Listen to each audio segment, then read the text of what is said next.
तो बच्चों, आज हम लोग कोऑर्डिनेट ज्योमेट्री का एक दूसरा वीडियो देखते हैं, नया वीडियो। इसमें हम लोग और भी फॉर्म जो बचा हुआ है उसके बारे में देखेंगे।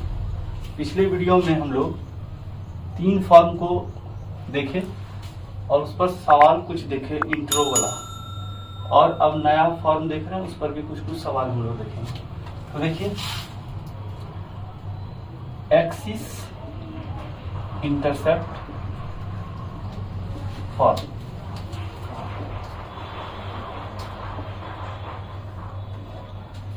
तो इंटरसेप्ट क्या होता है पहले उसको समझ लें हम लोग। इंटरसेप्ट किसको कहेंगे उसको हम लोग समझ लें। तो देखिए, अगर कोई लाइन है, ये लाइन एक्स एक्सिस को जिस पॉइंट पर काटता है, ये पॉइंट मान लीजिए ए है, ओरिजिन से उस पॉइंट तक का दूरी एक्स इंटरसेप्ट कहलाता है।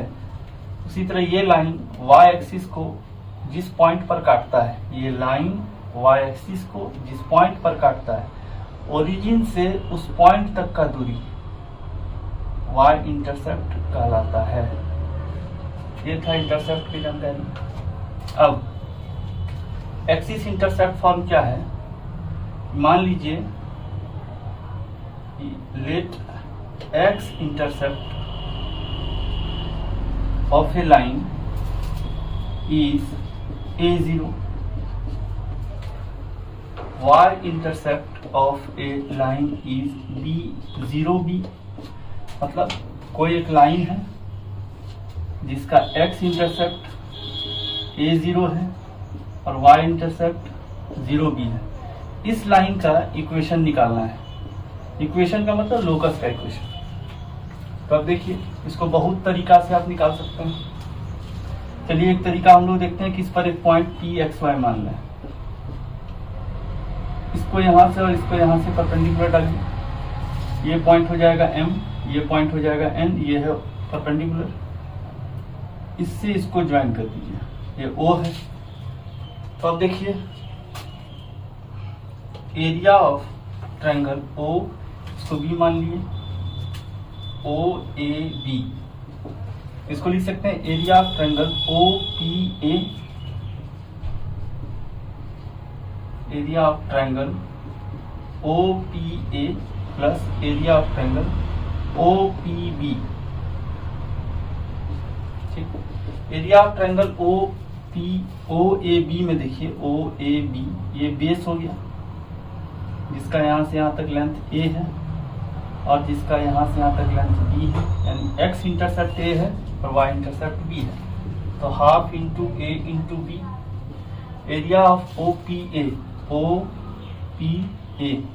इस ट्रायंगल में बेस a है और हाइट क्या है, ये ऊंचाई y, और इस कंडीशन में ये क्या है, x। अब देखिए, हाफ इंटू ये लेंथ यानी a और ये ऊंचाई यानी y, प्लस हाफ इंटू ये बेस यानी b इंटू ये ऊंचाई x। और देखिए, हाफ हाफ हाफ कैंसिल होकर खत्म हो गया, तो बचा bx plus ay equal to ab। अब हम लोग क्या करते हैं, divide both side by AB से डिवाइड कीजिए तो होगा bx plus ay by AB बराबर AB बाय AB। डिवाइड कीजिएगा तो अब देखिए, bx by AB plus ay by AB बराबर AB by AB। bx by AB plus ay by AB बराबर AB बाय AB। ये कैंसिल होके हो गया 1। अब इसको डिवाइड कीजिएगा तो b से b कैंसिल होगा, बचेगा x बाय a से a कैंसिल कर दीजिए, y बाय b बराबर 1। ये ही फॉर्म कहलाता है एक्सिस इंटरसेप्ट फॉर्म। अब इसमें क्या है, x वेरिएबल, इसको आप लिख सकते हैं by x intercept plus y variable by y intercept equal to 1। यही एक्सिस इंटरसेप्ट फॉर्म है बच्चों।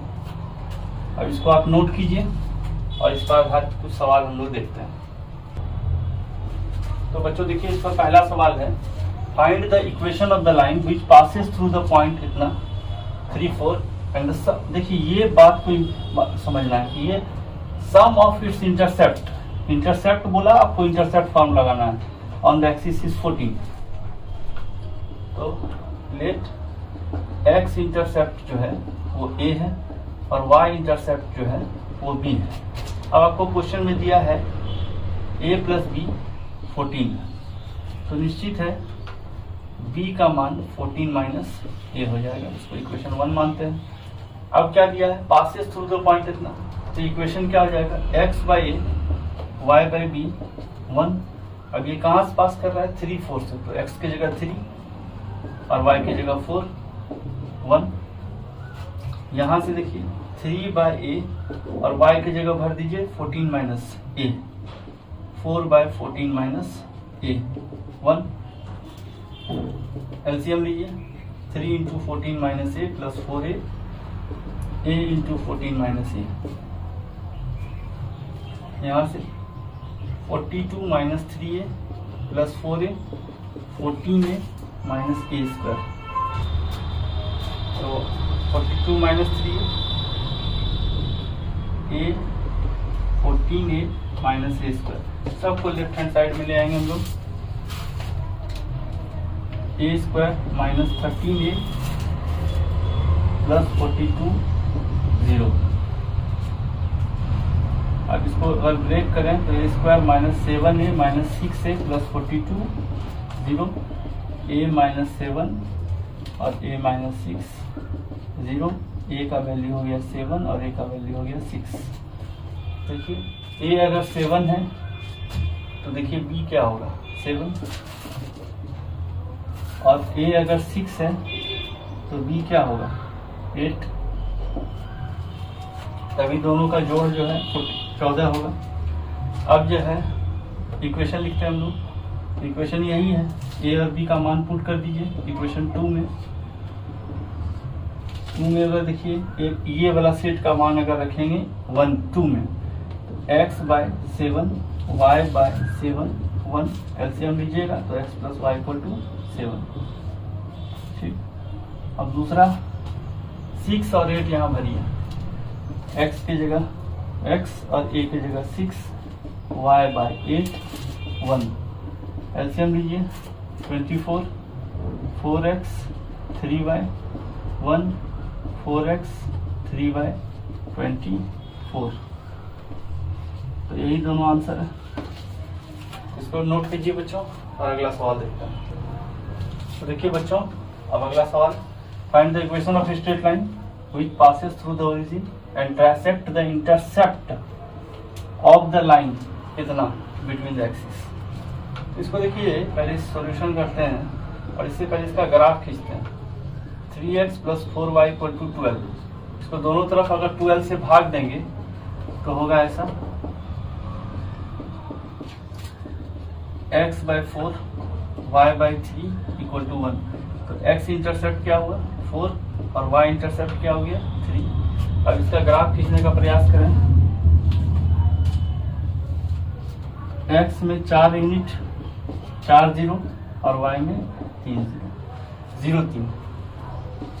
ठीक, इसको पॉइंट A मान लेते हैं, इसको पॉइंट B मान लेते हैं। अब क्या बोल रहा है, find the equation of straight line which pass through the origin and transect the intercept of the line. चलिए देखते हैं। एक पार्ट यहाँ से गुजरेगा, दूसरा यहाँ से, एक पार्ट, 3 पार्ट। 3 पार्ट में ये इक्वली इंटरसेक्ट हुआ है। ए वहां ले लिया, यहाँ पर ले लेते हैं हम लोग P, यहाँ ले लेते हैं Q। तो अब देखिए P पॉइंट इस टोटल को किस रेशियो में बांट रहा है, 1:1:1:2। उसी तरह Q पॉइंट ये BA को किस रेशियो में बांट रहा है, ये दोनों मिला के 2:1। तो ठीक है, पहले P पॉइंट का कोऑर्डिनेट निकालते हैं हम लोग। तो P पॉइंट यहाँ पर तो 0 0 है, तो P पॉइंट का कोऑर्डिनेट अगर निकालें तो यहाँ से देख लीजिए आप फिर से, B का कोऑर्डिनेट है 0 3 और A का कोऑर्डिनेट है 4 0 और P पॉइंट इसको 1:2 में बांट रहा है। तो P का कोऑर्डिनेट निकालेंगे m × x2 यानी 4, n × x1 यानी 0 और 2 + 1 3। यहाँ का कोऑर्डिनेट देखें, m × x2 0, 2 × 3 6/3, ऐसा आया। अब यहाँ पर देखिए OP लाइन का अगर इक्वेशन निकालना है, यानी OP का इक्वेशन अगर निकालना है तो यहाँ 2 पॉइंट फॉर्म दिया है, इससे पहले आप m निकालना है, m ऑफ OP क्या होगा। यहाँ का कोऑर्डिनेट आ चुका है हम लोग का 6/3 और 4/3। तो कीजिए 4/3 - 0, 6/3 - 0, ये हो गया 4/6 यानी 2/3। अब इसका इक्वेशन लिखें, तो इक्वेशन यहाँ लिखते हैं हम लोग, तो क्या हो जाएगा y - y1, क्योंकि ये इससे गुजर रहा है, बराबर m × x - x1 गुना करेंगे 3y - 0 बराबर 2x - 0। तो अब यहाँ से इसको अगर सॉल्व करें,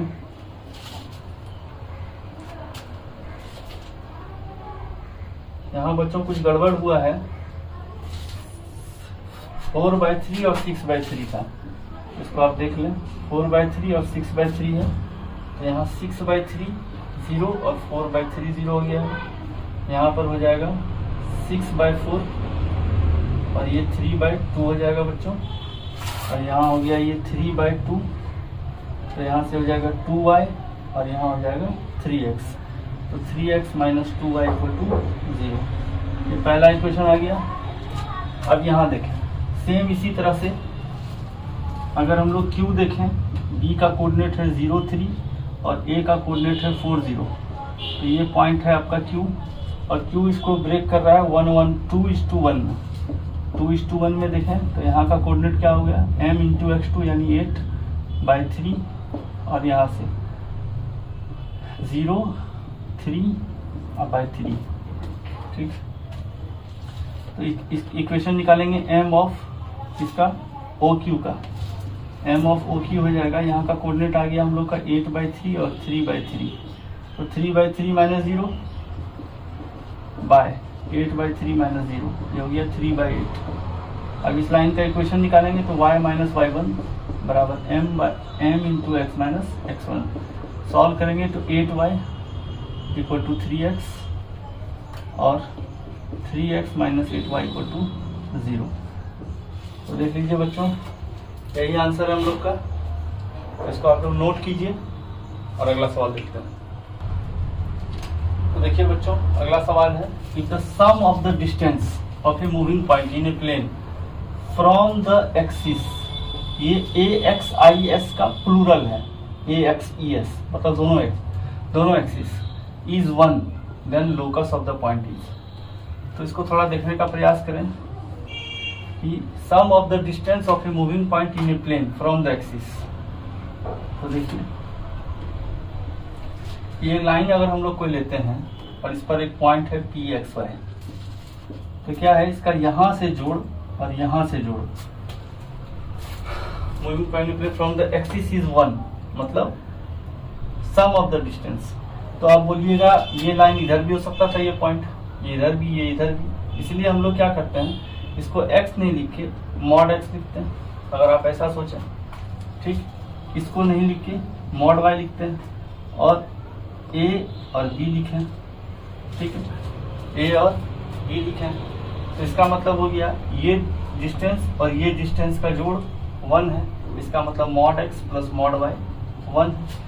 अब इसका माने क्या है, इसका माने है कि इफ x ग्रेटर देन 0 और y ग्रेटर देन 0, अगर दोनों 0 से बड़ा है तो अब ये x का वेरिएशन कहाँ से कहाँ तक होगा, तो आप देख लीजिए ये 1 0 है, ये 0 1 है।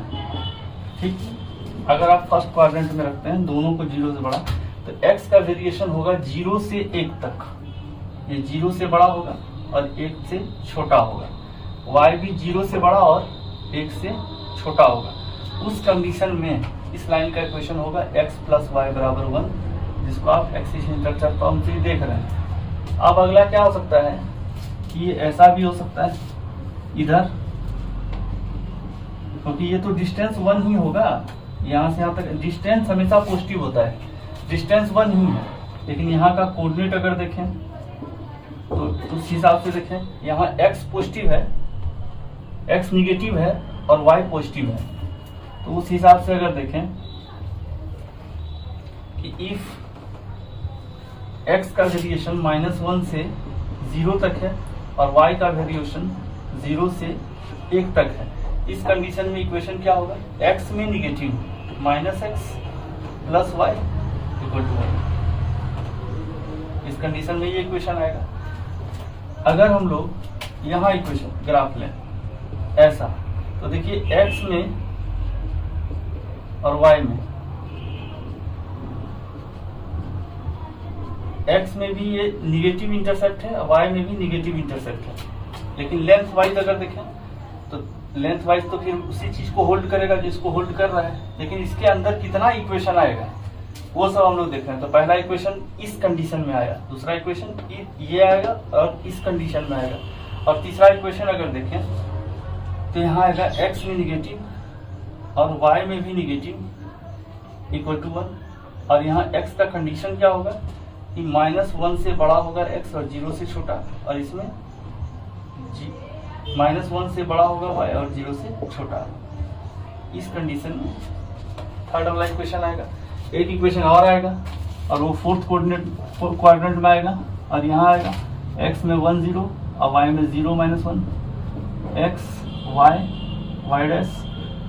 तो अब यहाँ से देखें इसका इक्वेशन हो जाएगा x में पॉजिटिव y में निगेटिव बराबर 1, और यहाँ x का वेरिएशन कहाँ से कहाँ तक होगा, x का वेरिएशन होगा 0 से 1 तक, और y का वेरिएशन कहाँ से कहाँ तक होगा, -1 से 0 तक।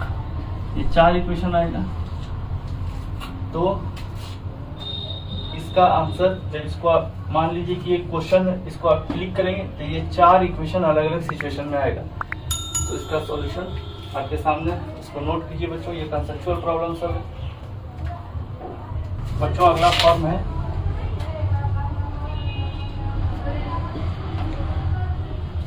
Normal form. इस फॉर्म में क्या होता है, कंडीशन को देखते हैं हम लोग। एक स्ट्रेट लाइन ड्रॉ करते समय क्या क्या कंडीशन नॉर्मल फॉर्म में होता है। ये है ओरिजिन, ये पॉइंट मान लीजिए ए है, ये पॉइंट मान लीजिए पी है, पी नहीं मानिए इसको क्यू मान लीजिए, ये पॉइंट ए है और ये पॉइंट बी है, ये एक्स एक्सिस है, ये वाई एक्सिस है, ये लेंथ है पी और ये है अल्फा। अब ये पी और अल्फा क्या है, ये 90 डिग्री है, इसको हम लोग ओ बोल देते हैं। तो जो P है वो है length of perpendicular from origin to the given straight line. Origin से इस लाइन पर दिया हुआ परपेंडिकुलर लेंथ, यहां से इस पर परपेंडिकुलर डाला गया Q पॉइंट पर, और ये लेंथ है P, स्मॉल p या कैपिटल P जो आप बोल सकें। अल्फा क्या है, angle made by OQ with positive x axis in anti clockwise direction, ये अल्फा है। तो देखिए बच्चों इसका इक्वेशन इस इक्वेशन में कैसे निकालें, ये भी एक तरह का समझ लीजिए सवाल ही है। अगर हम ये x इंटरसेप्ट निकाल पाए और ये अगर y इंटरसेप्ट निकाल पाए और उसके बाद इंटरसेप्ट फॉर्म लगा दें तो इक्वेशन आ जाएगा। तो अब x इंटरसेप्ट कैसे दिमाग में लगावें, तो अब देखिए ये अल्फा है, ये 90 है, ये 90 माइनस अल्फा होगा। बड़े ट्रायंगल में देखें, यहाँ टोटल 90 है, ये 90 माइनस अल्फा है, ये क्या होगा alpha. Triangle O P O Q A में इस ट्रायंगल में देखें, इस ट्रायंगल में ये लेंथ निकालना है। साइन 90 माइनस अल्फा क्या होगा, P बाय ओ ए, यानी हो गया कॉस अल्फा P बाय ओ ए, तो ओ ए का मान हो गया P बाय कॉस अल्फा, और यही था x intercept. Triangle O Q B में देखें, ये कौन ट्रायंगल था, ट्रायंगल ओ क्यू ए में, ट्रायंगल ओ क्यू बी में देखें। फिर यहाँ लगाएंगे साइन का ही लगाएंगे, साइन अल्फा क्या हो जाएगा, P बाय ओ बी बराबर हो जाएगा P बाय साइन अल्फा, और ये हो जाएगा y इंटरसेप्ट। अब x और y इंटरसेप्ट आ गया। फ्रॉम एक्सिस इंटरसेप्ट फॉर्म क्या होता है, x बटे x intercept y by y intercept equal to 1। देखिए x बाय x इंटरसेप्ट कितना है, P by cos alpha, y by P by sine alpha equal to 1। इसको ऊपर ले जाएंगे तो होगा x of cos alpha by P, y sine alpha by P equal to 1। LCM लेंगे x cos alpha y sine alpha बराबर P। तो ये बच्चों उसका ये आया आपका नॉर्मल फॉर्म। इसको नोट कीजिए बच्चों, और इस पर सवाल देखते हैं हम लोग। तो बच्चों इस पर सवाल देखिए, नॉर्मल फॉर्म पर है। Find the equation of straight line which upon which the length of perpendicular from origin is 5 and the slope of this perpendicular is 3/4। तो देखिए यहाँ से एक लाइन खींचे। देखिए इस सवाल का क्रक्स यहाँ से है, slope of this perpendicular is 3/4। Slope मतलब tan थीटा या tan अल्फा आप बोल सकते हैं, इस कंडीशन में अल्फा रहता है 3/4। अब tan अल्फा यहाँ भी पॉजिटिव है और यहाँ भी पॉजिटिव है, यानी एक लाइन यहाँ भी होगा, ठीक है। तो अब ओरिजिन से इस पर परपेंडिकुलर, ओरिजिन से इधर भी परपेंडिकुलर ये है। इस कंडीशन में ये है अल्फा, इस कंडीशन में ये है अल्फा, ठीक। ये अगर अल्फा है तो यहाँ से एंटी क्लॉकवाइज एंगल कितना होगा, पाई प्लस अल्फा, ये है पाई और पाई प्लस अल्फा, ये एंगल होगा। तो देखिए ये 5 यूनिट है, ये भी 5 यूनिट है। अब देखिए सवाल को कैसे सॉल्व करते हैं। इस लाइन के लिए देखिए x cos alpha plus y sine alpha equal to P, और P क्या है यहाँ, P का वैल्यू 5 है, और वो हमेशा पॉजिटिव ही देगा क्योंकि लेंथ है वो। x cos अल्फा का मान अगर आप देखें तो cos अल्फा कितना हो जाएगा, यहाँ से cos अल्फा निकाल लें, cos अल्फा हो जाएगा 4/5 और साइन अल्फा हो जाएगा 3/5। कब, जब फर्स्ट क्वाड्रेंट में है। cos अल्फा का मान 4/5 और साइन अल्फा का मान 3/5 इक्वल टू 5। ये हो गया 4x 3y और ये 5 उधर गया 25, ये हुआ। जब यहाँ रहेगा इक्वेशन तो यहाँ पर देखिए अल्फा क्या कैसे निकालेंगे। तो यहाँ पर जो आपका अल्फा होगा, यहाँ पर इस कंडीशन में जब टोटल अल्फा लेंगे आप पाई प्लस अल्फा, यहाँ हो जाएगा x cos pi plus alpha, जो एंगल है उसका cosine, plus y sine pi plus alpha equal to P, x cos pi plus alpha minus cos alpha, sine pi plus alpha minus sine alpha equal to P। अब यहाँ से minus x और cos अल्फा का मान भर दीजिए 4/5, sine alpha का मान भर दीजिए 3/5, और ये बराबर हो गया 5 के। देखिए -4x -3y इक्वल टू 25, सबको एक तरफ ले जाएंगे और यहाँ हो जाएगा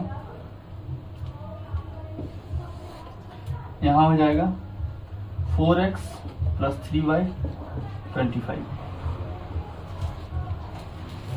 तो 4x + 3y + 25 इक्वल टू 0, सबको इधर ले जा रहे हैं हम लोग।